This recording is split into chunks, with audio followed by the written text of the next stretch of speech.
I don't like the drug storyline. And if this is a correction that they're trying to do, I like it even less as to what's going on here. So what Kyle and I think maybe other patrons are going to say is that this storyline is done to excuse her previous actions, where earlier in the season, I think the understanding is that Mandy Koto comes in and says, why is T'Pol acting this way, in a way that we've complained about before? Let's write a solution to this where she becomes addicted to heroin and is chasing the emotion dragon this entire season. Yeah. So in a Star Trek nerd sense, which is the least important sense, but I'm going to bring it up first to get it out of the way, I don't understand why Vulcans need this drug to chase emotion, because my understanding of what Vulcans are doing is that they feel things, but that they shut it down so that they don't. Right. So it's not that they have no emotion, and this is like Data getting his emotion pill, and he's like, I just need more of this.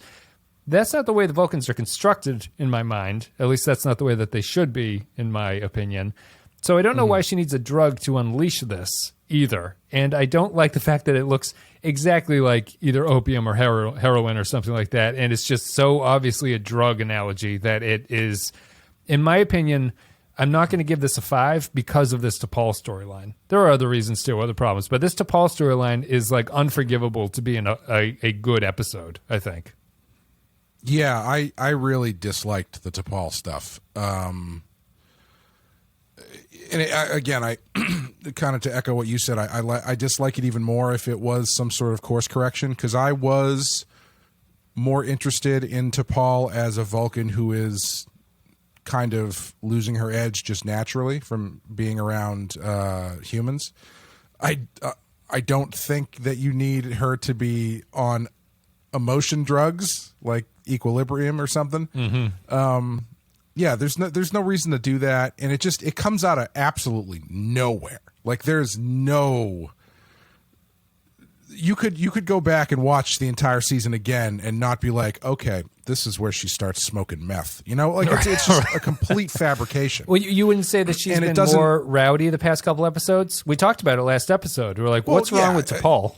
Yeah, okay. If you want to count this one and the last one as one episode, I would say it has not been a long time, but I think that they realized this within the past couple episodes and have now played it up. I think since Azadi, I think it was only Azadi Prime that where they got attacked and she was in the ready room freaking out and Chip's like, you got to get out there. It was the last episode.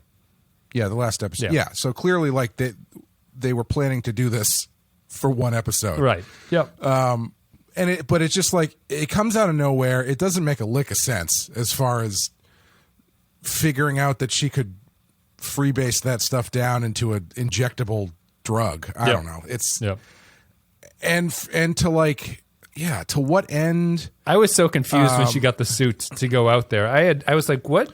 Is she going to like just see and scan this stuff to see if this is what's causing her the problem? She goes and cracks off a piece of it and cooks it. It's like, well, that's not the way I expected this storyline to go whatsoever. Yeah. And I don't know. And sorry, go ahead. I've been speaking enough. Well, I was just going to say I feel like it undermines her character quite a bit to turn her into a drug addict. Like she's later on in the episode when Archer has to go back to the other ship, he doesn't know she's a drug addict, but it's pretty clear she's fucked up. Yeah. Like she's messed up and he's just like, well, you have the bridge. And like you've never Phlox doesn't be like, hey, maybe don't put T'Pol in charge. She's a little bit on edge here. Don't bring up Phlox. The other big thing I hate about this is Phlox. How can Phlox be like, this is just between the two of us when she's in charge of the ship with everything like that? There's got to be some kind of out to the patient confidentiality thing. She was making decisions last episode while she was high on goofballs and it got the ship blown up. Yeah. No, it's true. She is making decisions why is she just doing this because she just wants to feel stuff? I think so. The deal? That's her explanation, which is a very Data-esque nonsensical explanation for me as someone who cares somewhat about canon but isn't going to, but I think it's just the reason it matters is because it seems completely contrary to what the Vulcan identity is, which is like the whole point is they're not robots. They're just suppressing it. I think that makes them different from robots, and it's a huge difference. And I think it's important to their species, basically. Yeah, and it also bugs me, like, why is she doing this now? They're kind of doing something important, and she is putting this search for emotion, which I don't even know how she ended up figuring out that she could do it by smoking Trillium X or whatever the hell it's called. Yeah. Triglyceride 9. And it's affecting her work as the first officer, and that does not feel like something that she would do.